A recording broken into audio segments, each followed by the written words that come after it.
pagi, perkenalkan nama saya Priscilla Eka Astuti dengan NPM 20211114.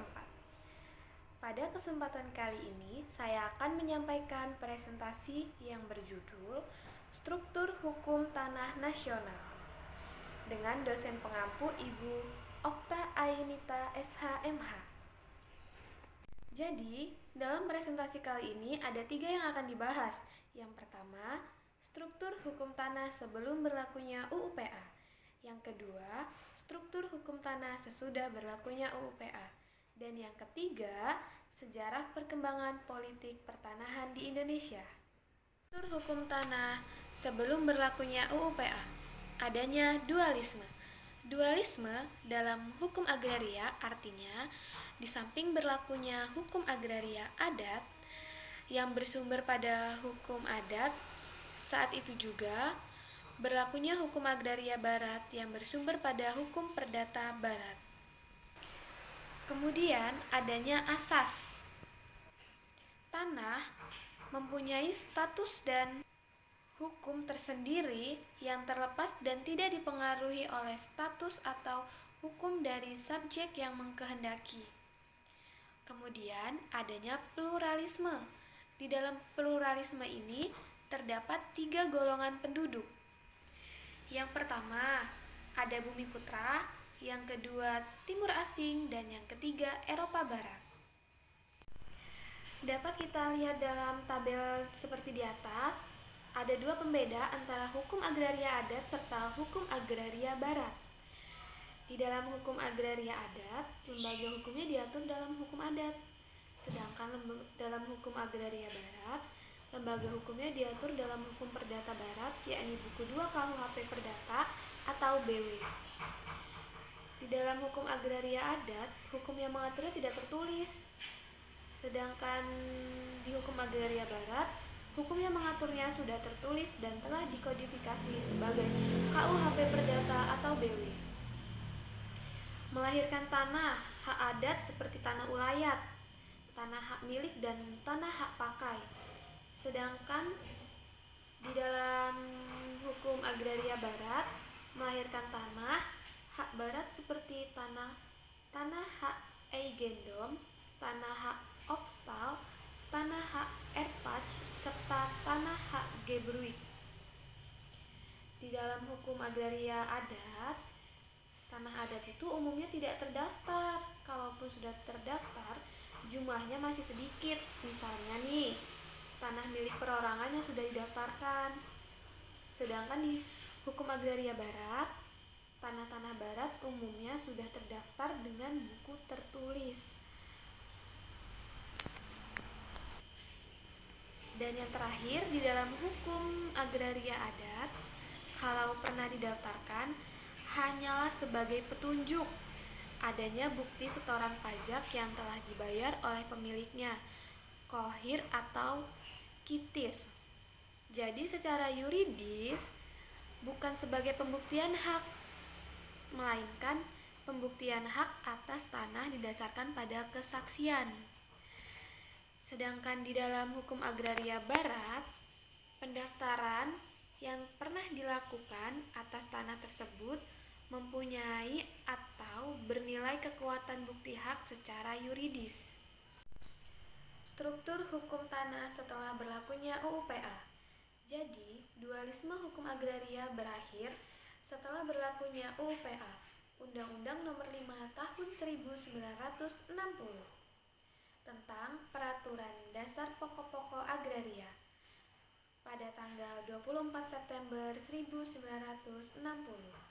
Kemudian terdapat kodifikasi hukum agraria yang mana diperoleh kesatuan hukum agraria berlaku bagi setiap warga negara Indonesia. Yang kedua, diperoleh kepastian hukum bagi setiap pemilik tanah untuk mengetahui hak dan kewajibannya. Yang ketiga, pemegang hak milik terjamin haknya oleh undang-undang, dilarang memiliki dan menguasai tanah orang lain tanpa didasari sesuatu hak. Asas dalam hukum agraria nasional. Terdapat 5 asas di dalamnya. Yang pertama, asas nasionalisme. yaitu hak milik hanya untuk warga negara Indonesia. Larangan pemilikan tanah bagi warga negara asing. Yang kedua, asas non-diskriminasi. Prinsip keadilan semua orang bisa memiliki hubungan dengan tanah. Yang ketiga, asas fungsi sosial dan tanah. Penggunaan tanah harus disesuaikan dengan keadaan dan sifat daripada haknya. Yang keempat, asas dikuasai negara. Pemerintah sebagai wakil negara menyelenggarakan dan mengatur masalah-masalah agraria dengan mengeluarkan per-UU. Yang kelima, asas pemisahan horizontal, yaitu memisahkan kedudukan benda-benda yang ada di atas tanahnya dan melekat dengan tanahnya. Sejarah dan perkembangan politik hukum agraria dibagi menjadi 2 periode. Periode yang pertama sebelum proklamasi kemerdekaan.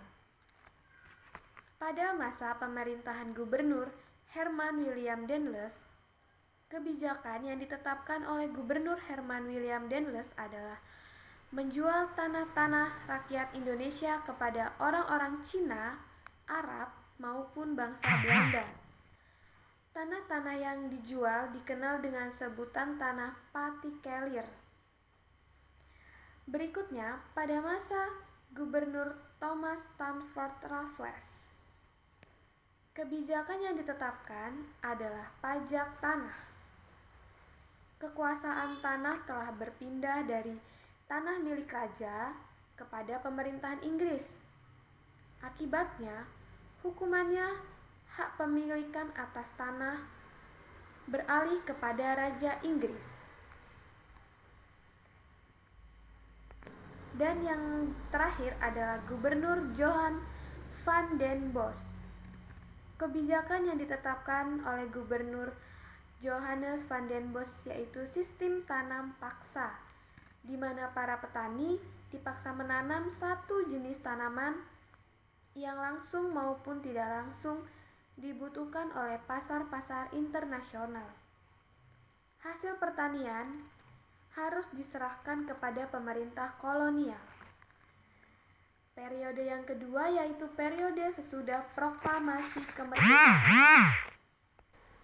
Setelah melalui proses selama 12 tahun, akhirnya terbitlah Undang-Undang Nomor 5 Tahun 1960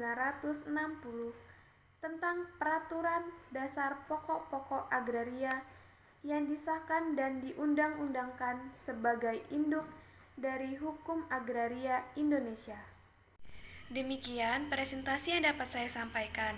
Sebelumnya, saya mohon maaf yang sebesar-besarnya apabila dalam penyampaian ada kesalahan kata.